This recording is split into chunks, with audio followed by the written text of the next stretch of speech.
Bapak Ibu Saudara, kita kembali dulu kepada studi kristalisasi kitab Roma yang ketiga, karena ya ini suatu seri ya.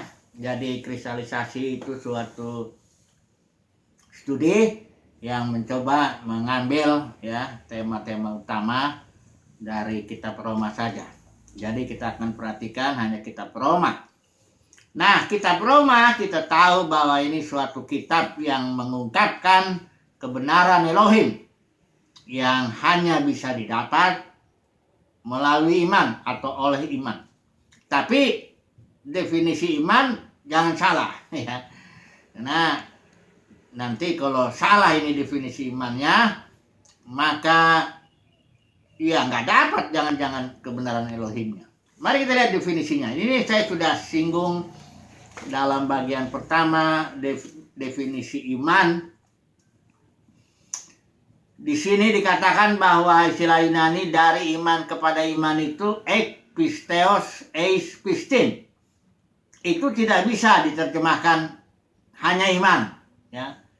Roma 1 ayat 16-17 itu kita akan mendapatkan kebenaran Elohim harus dari iman kepada iman. Di sini saya sudah jelaskan, menunjukkan ada suatu poin yang harus dicapai. Ada suatu pertumbuhan, ada suatu proses untuk berkembang menuju kesempurnaan dari iman itu sendiri. Awalnya iman, tapi ada sesuatu yang mesti dicapai. Apa itu yang dicapai? Iman juga. Karena kebenaran Elohim hanya oleh iman. Tapi bagaimana caranya ini dia berkembang menjadi sempurna iman itu?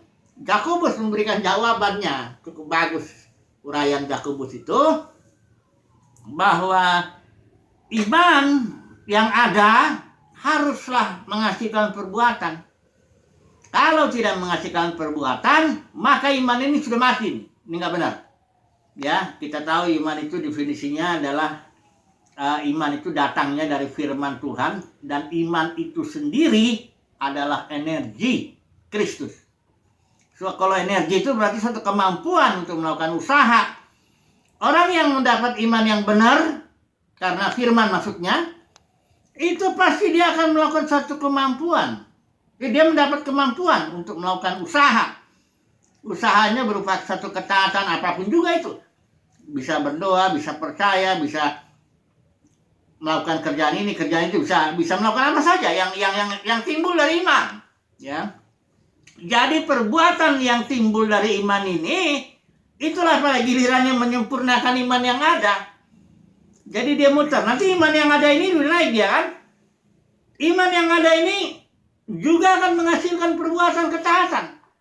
Perbuatan ini ketaatan menyempurnakan lagi terus. Makanya dari iman kepada iman. Tapi ada suatu progres. Iman mesti berkemajuan. Dengan apa? Dengan perbuatan iman. Itu sebabnya Yakobus menekankan perbuatannya. Karena dia takut kalau orang misalnya hanya bilang iman, tapi nggak kelihatan imannya. Ya, makanya Yakobus bilang, kamu bilang Anda kamu punya iman. Ya, dari mana? Dari mana buktinya? Tanpa perbuatan. Kalau aku akan tunjukkan imanku dari perbuatan-perbuatanku. Ya. Jadi kelihatanlah dia punya iman dari perbuatannya, karena iman tidak bisa dilihat sebab dia energi Kristus dalam batin. Tidak bisa dilihat. Ya, tapi yang bisa dilihat adalah perbuatan yang lahir dari iman ini. Jangan salah. Yakobus tidak bicara perbuatan yang di luar iman. Nah, dia berbicara jelas dari kalimat itu, aku akan tunjukkan imanku dari perbuatanku. Itu berarti perbuatan-perbuatan yang dari iman maksudnya Yakobus. Nah, ini sudah jelas definisinya itu ya. Pisteos eis pistin. Dari iman kepada iman kita sudah tahu itu. Nah, kemudian surat Roma menjelaskan bahwa kalau orang keselamatan itu dia mesti mencapai standar ini, kebenaran Elohim. Ya. Kalau tidak sampai ke sini, tidak selamat. Ya memang Paulus menguraikannya melalui 3 istilah ya. Pembenaran, pengudusan, pemuliaan, itulah keselamatan itu. Tapi orang harus mencapai ini, ya, harus bahkan menjadi kebenaran Elohim, ya. Khususnya kebenaran Elohim itu Elohim sendiri sebenarnya, ya. Nah, tapi sekarang yang kita mau bahas ini pasal 9, 10, 11, karena kita sudah tahu surat Roma dibagi, ya, kita tetap pakai prinsip trilogi. Pasal 1 sampai pasal 8 ini menjelaskan kebenaran Elohim yang bisa dicapai dari iman kepada iman itu. Tapi pasal 1 sampai pasal 8 menjelaskannya dalam 3 istilah itu yang saya bilang tadi. Pembenaran, pengudusan, dan pemuliaan, ya, justification, sanctification, dan glorification. Kemudian pasal 9 sampai pasal 11 ini pergumulan Paulus diungkapkan di sini karena dia rindu Israel diselamatkan, kok tiba-tiba tidak, ya, menolak dia Mesias. Ini yang kita mau bahas sekarang, pasal 9 sampai pasal 11. Kemudian pasal 12 sampai pasal 16 itu suatu, katakanlah, praktis, ya, kebenaran Elohim yang dipraktekkan dalam kehidupan sehari-hari, ya. Nah, mari kita melihat dulu pasal ini, ya. Kenapa Israel tidak menerima keselamatan, tidak mendapat? Mengapa Israel tidak mencapai kebenaran Elohim, sementara bangsa-bangsa lain dapat? Nah, ini yang sedang dalam pergumulan ini. Paulus bilang begini, pasal 9 ayat 1, ya, aku mengatakan kebenaran dalam Kristus, aku tidak berdusta, suara hatiku turut bersaksi dalam Roh Kudus bahwa aku sangat berduka cita dan selalu bersedih hati. Kenapa? Ini di sini emang nggak dijelaskan di ayat ini, tapi kalau kita baca keseluruhannya jelas bahwa pergumulan Paulus itu kenapa Israel kok nggak bisa mendapat kebenaran Elohim itu, walaupun mereka mengejarnya secara luar biasa, ya. Paulus bilang mereka sangat giat, Israel itu mengejar kebenaran Elohim. Nah, siapa ini Israel ini, ya? Ya, kita melihat dulu, ya.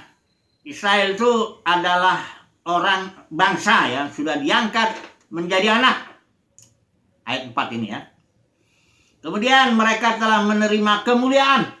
Ya, di Gunung Sinai juga itu kemuliaan Elohim tampilnya luar biasa itu, ya. Ya, dalam kehidupan sehari-hari Israel juga mengalami banyak kemuliaan. Di padang gurun pun 40 tahun itu kemuliaan Tuhan dinyatakan melalui banyak cara, banyak mujizat, ya.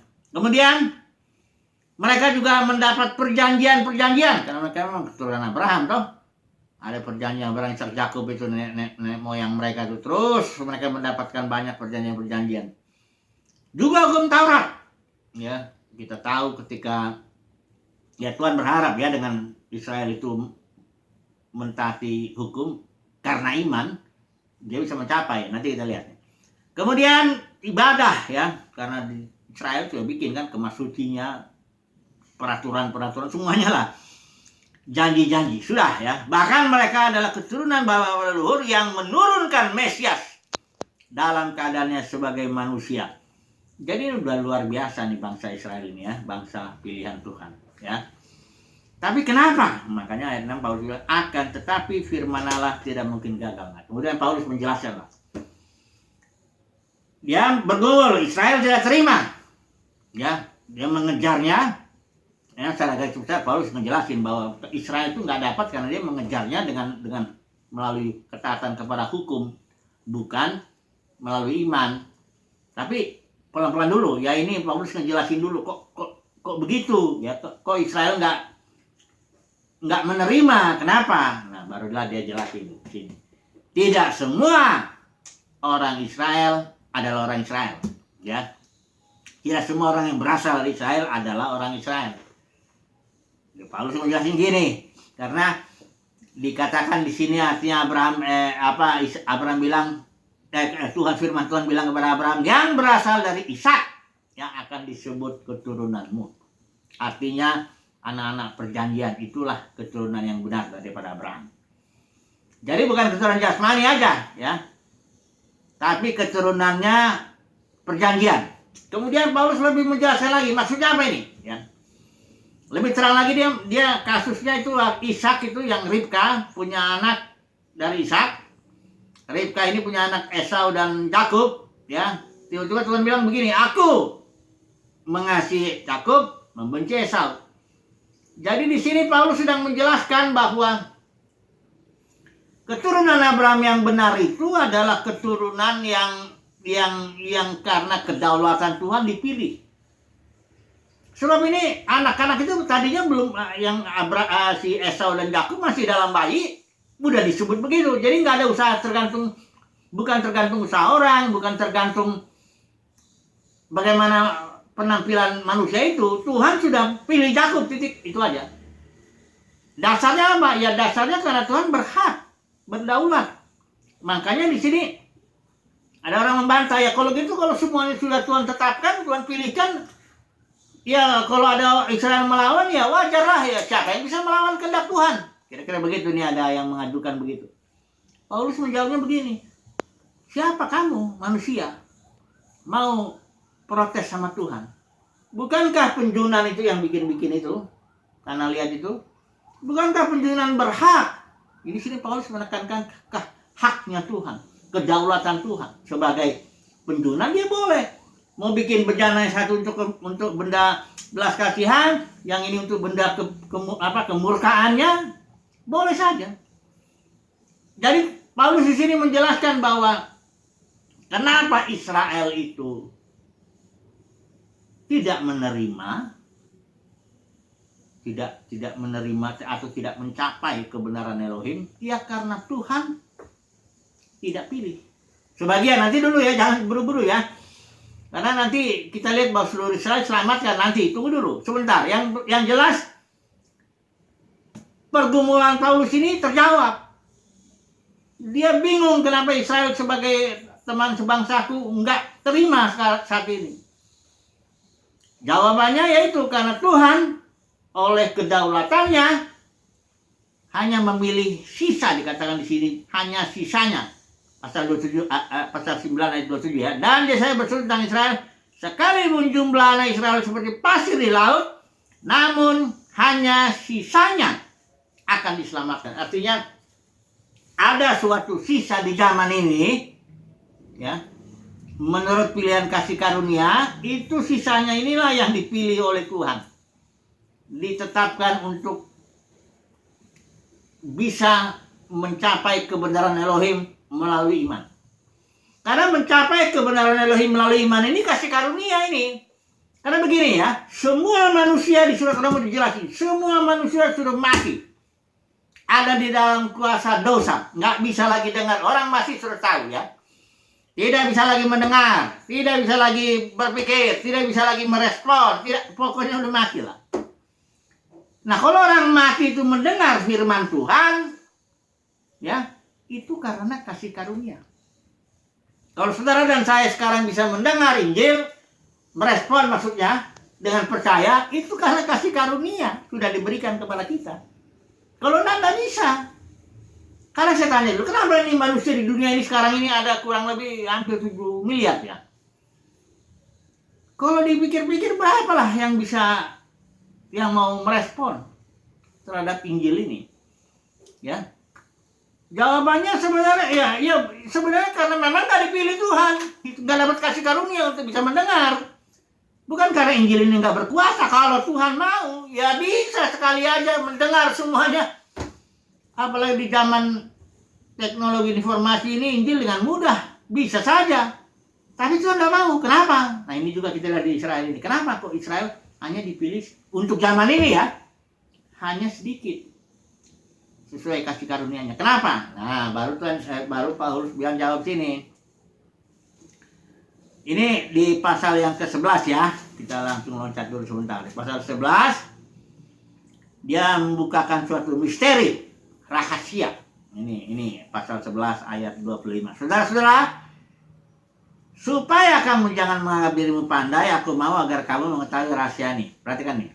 Sebagian dari Israel telah menjadi tegar, sampai jumlah yang penuh dari bangsa-bangsa lain telah masuk. Ini Paulus ingat ya, dia sedang bicara di zaman ini. Jadi dikatakan di sini bahwa sebagian dari Israel memang dirancang tegar dia. Kenapa? Supaya nanti jumlah bangsa-bangsa lain jumlahnya itu masuk dulu. Karena ini sudah 20 abad ini ya, Injil belum genap. Karena jumlah orang yang dipilih dari bangsa-bangsa lain itu belum. Tapi nanti kalau sudah genap, baru ayat 26 bilang, dengan jalan demikian baru seluruh Israel akan diselamatkan. Jadi kalau kita lihat dari zaman ini ya, ini orang bilang setelah kematian Yesus salib, ini orang bilang zaman kasih karunia, tapi saya menyebutnya ini zaman para pemenang, karena Tuhan mengumpulkan para pemenangnya di zaman ini, baik dari Israel maupun dari bangsa-bangsa lain. Karena gereja sudah jatuh kan, banyak yang dipanggil, sedikit yang dipilih. Maksud saya para pemenang itu yang dipilih saja. Ketika sudah jumlahnya sini genap ya, datang Tuhan, masuklah ke dalam kerajaan 1000 tahun dan masuk ke dalam satu dispensasi lagi. Di situ Israel diselamatkan semua. Karena di situ Yerusalem baru, langit dan bumi yang baru, itu bangsa Israel jadi berkat buat bangsa-bangsa lain. Itu ada pohon kehidupan, daunnya menyembuhkan bangsa-bangsa, ada sungai, ya, bahkan Israel itu menawarkan di Wahyu pasal 22 itu menawarkan air kehidupan. Barang siapa yang haus itu ya kan, mempelai anak domba itu Israel ya. Karena Israel dengan Yahweh itu perjanjiannya bersifat suami istri. Kalau kita di sini dengan El Elyon itu bersifat bapak dengan anak, kita menjadi ahli warisnya. Kalau Israel di sini suami istri, makanya kalau Israel berzina, kalau Israel menjumlah berhala, itu dipandang ya istri yang berzina ya. Nah, jadi Israel akan diselamatkan seluruhnya. Ya, ini Alkitab bilang. Kalau Alkitab bilang seluruh, udah seluruh ya. Kasih karunia untuk Israel nanti di zaman berikut ini, setelah zaman ini. Tunggu dulu, penuh dulu, bangsa-bangsa lain dulu masuk sejumlah yang Tuhan tetapkan di zaman ini. Ya. Jadi ini memang cara Tuhan ini ya. Jadi cara Tuhan untuk apa ya? Menunjukkan seluruh kasih karunia-Nya. Jadi dia ini makanya Paulus ujung-ujungnya dia bilang, oh alangkah dalamnya kekayaan, hikmat dan pengetahuan Allah, dibilang gitu. Karena inilah jalan-jalan Tuhan, saudara dan saya perlu paham dulu ini. Ya. Tuhan memang melakukannya begitu. Dia mengurung semua orang dalam ketidaktaatan. Sehingga dia ketika mengungkap dia berhak untuk melakukan apa ya, memberikan kasih karunia-Nya ya berurut-urutan lah ya. Makanya di Korintus juga dibilang bahwa seluruh orang akan dibangkitkan, tapi ada urutannya. Ya. Di zaman ini, puji Tuhan, kalau saudara dan saya dapat urutan. Buah sulung kalau dibilang itu, ya Alkitab. Kalau buah sulung itu masih ada buah-buah berikut begitu. Buah sulung. Jadi saudara kalau dan saya mendapat kasih karunia, puji Tuhan, sebagai orang yang dipilih, sebagai pemenang, urutan masuk dalam kategori buah sulung. Gunanya nanti ketika Tuhan datang, buah sulung ini akan melayani. Ya, inilah dia yang dijelaskan di sini, manifestasi putra-putra Elohim itu. Seluruh makhluk menantikan saat buah sulung ini dinyatakan di muka bumi ini. Ya, ketika ini dinyatakan, ini buah sulungnya sudah dimerdekakan dari segala perbudakan, kebinasaan. Nah, inilah buah sulung ini akan melayani. Nanti semua ciptaan masuk ke dalam kemerdekaan, kemuliaan buah sulung ini. Jadi ini buah sulung ini emang jalan Tuhan. Dan Tuhan menyatakan itu dalam alam jasmani juga. Sudah tahu kan kalau ada buah pertama, itulah namanya buah sulung. Bukan berarti nggak ada buah-buah berikut. Justru adanya buah sulung membuktikan akan ada lagi nanti tuayan atau buah-buah berikut itu. Jadi kalau ada orang bilang ini hanya zaman kasih karunia, setelah itu tidak ada lagi, setelah Yesus datang yang sebagai maksud neraka kekal, ini surga kekal gitu. Itu nggak ngerti dia jalan Tuhan itu. Terlalu pendek gitu kalau yang begitu ya. Baca dulu seluruh Alkitab ya. Ini bukan zaman kasih karunia. Tuhan tuh kasih karunia sampai nanti langit dan bumi yang baru pun masih kasih karunia, karena di situ masih ditawar, Israel menawarkan kepada bangsa-bangsa ya. Jadi ini memang cara Tuhan. Saudara terima saja. Alkitab mengatakan begitu ya, bahwa Kenapa Israel saat ini ya, tidak terima? Saya sering itu baca, lihat-lihat di YouTube ya, rabi-rabi Israel itu suka ngomong dia di YouTube, kenapa kami bangsa Israel sampai sekarang tidak terima Yesus sebagai Mesias. Saudara kalau buka itu ada itu. Dia bilang yang pertama jelas Yesus disalib, udah selesai. Karena mereka punya konsep tentang Mesias. Ya, mereka punya konsep Mesias anak Daud. Sementara Daud itu seorang raja, ada istana jasmaninya, ada tentaranya, ada macam-macamnya lah ya. Israel nggak berharap kalau kawin Mesias itu nggak apa-apa. Oh, anak Daud biasa itu. Yang penting dan Daud ini membebaskan, dia konsepnya Mesias membebaskan Israel dari segala musuh-musuh sekitarnya, musuh jasmani ya. Jadi memang konsep mereka akan Mesias itu jasmani, Mesias jasmani, anak Daud. Ya. Jadi waktu Yesus tanya, menurut kamu Mesias itu anak siapa? Orang Farisi langsung jawab anak Daud, karena konsep mereka jelas. Kalau memang Yesus itu Mesias, mestinya dia punya kerajaan di bumi, ya bangun. Udah gini, kemudian mereka juga punya konsep bangun bait suci, ya. Kemudian mereka punya konsep ini, makanya Mesias ini mesti ahli ekonomi, ahli perang, ya. Semua ahli lah ya, karena dia bahkan kemudian Israel ini berharap genap itu dia sebagai kepala, semua bangsa-bangsa lain ekor. Jadi Mesias ini menjadi suatu pemimpin dunia, katakanlah itu, bisa membawa pendamaian kepada dunia dengan catatan Israel menjadi kepala, bangsa-bangsa lain jadi ekor. Jadi konsep mereka jasmani. Makanya ketika Yesus datang, dia membebaskan manusia dari perbudakan dosa, dari musuh-musuh rohani, iblis, roh jahat, aja nggak terima. Nggak bisa, ya. Jadi ya disalib sudah. Ini penyesat malah ini bukan Mesias yang dijanjikan. Makanya rabi-rabi Yahudi itu kalau di YouTube saya lihat dia bilang, kami nggak butuh misionaris Kristen ngejelasin sama kami. Kan kami yang punya kitab perjanjian lama itu. Kalian ini siapa? Apalagi konsep Yesus sudah mati bangkit katanya, datang lagi, dia bilang apa-apaan itu. Ya. Nggak bisa, dia nggak terima. Ya, karena konsepnya orang Yahudi akan Mesias jasmani. Kerajaan mereka yang dimaksud kerajaan Mesias, kerajaan jasmani, baik sucinya juga baik suci jasmani, musuh-musuhnya juga musuh-musuh jasmani yang harus dihantam.